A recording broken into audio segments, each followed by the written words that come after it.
Apple's releasing a new iPhone. Apple's releasing a new iPhone. Apple's releasing a new iPhone. Apple's releasing a new iPhone. Well, at least there's rumors about Apple releasing a new iPhone. But still, what is not to be excited about? That, and it's like 3 o'clock in the morning, and I'm a little bit,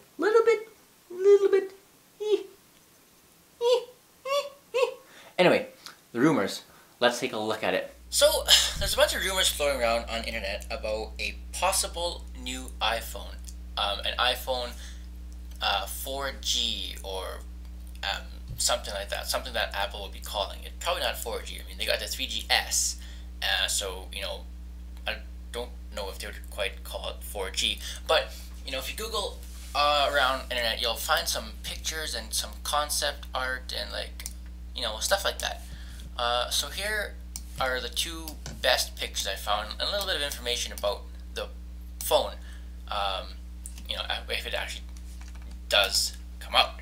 So I actually like this picture here a lot. Just looking at this picture, they redesigned the home button a lot. It's not round anymore, it's square. The phone itself is flatter.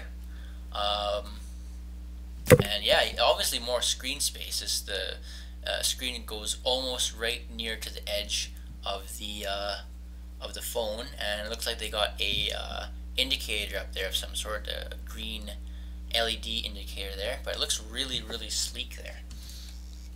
And on the spec sheet, this is a different design that I've found on the net. It says all new iPhone design and features. And so let's look through this. It looks cool. It says the new features: sturdy titanium and glass design. That would be cool. That would be pretty sweet. But it does raise some questions. I mean, with the iPhone 2G that got released in the United States when the iPhone first came out, it had a stainless steel back.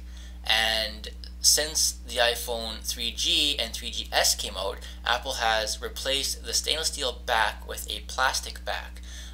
Primarily due to the fact that it was getting really, really bad cell reception with the metal back on it.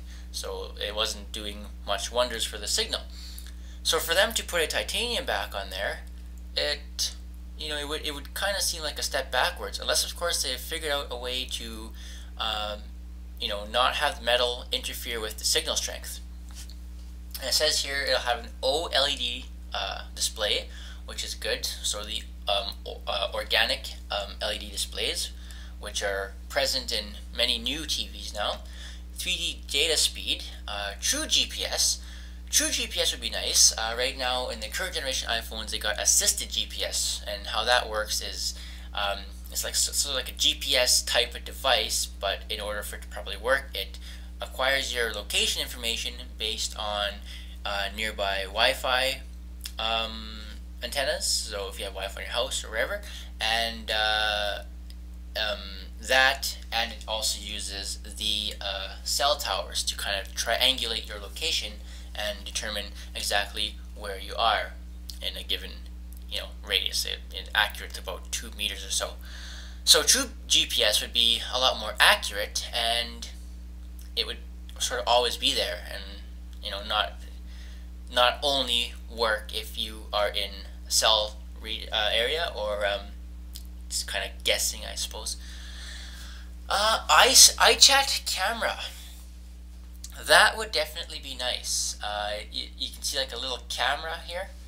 If I zoom in a little bit more, it says like there's a little camera there along with that green LED indicator again. That looks like the earpiece there. Looks like we have a microphone at the bottom here. I'm not too sure what that would be for.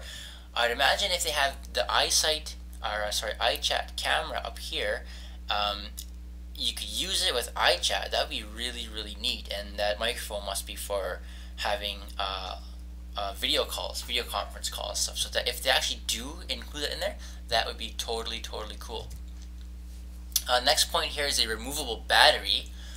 I can't really see them putting a removable battery in, just because, I mean, the way things are going now, like with the current generation MacBooks and stuff, they've actually went from a removable battery to a enclosed battery in the new all-enclosed aluminum unibody cases.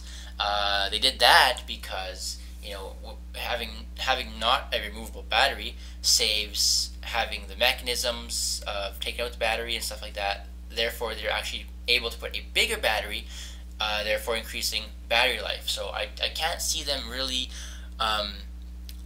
having it in this phone a removable battery, because I mean, again, that will sort of decrease battery life because you'd have to make a smaller battery to make room for all the hinges and battery door and things that relate to the battery.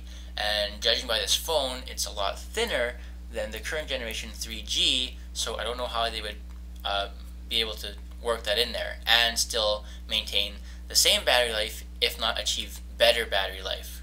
Unless, of course, they found out a new manufacturing process to do with batteries as well, to boost the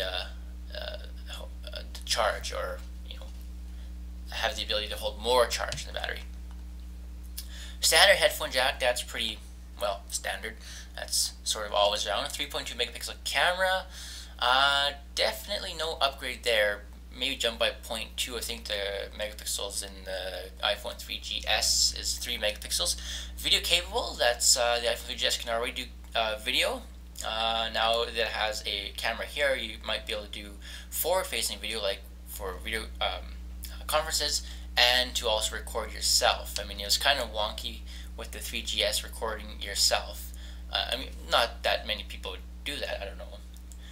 32 gigabyte capacity, basically double that of the 3GS. Messaging light. Not too sure what messaging light is.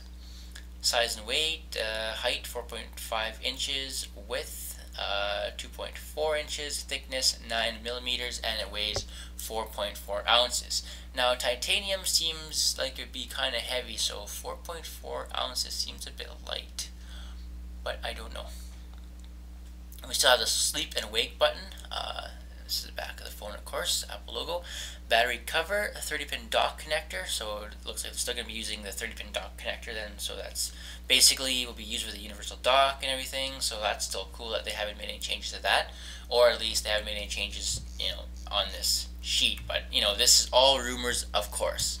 I personally like this model here, or this sort of prototype, I guess you can call it, because it looks a lot thinner, it looks a lot sleeker. Then again, the titanium one will be really nice. It gives it that nice finish. But anyway, that's just what I've stumbled across, and yeah, let me know what you guys think. If you have any questions, my email address is mike@lordneverdie.com. Feel free to write me email. I usually get back to you at a decent, time. So yeah, that's just my thoughts on that. Bye.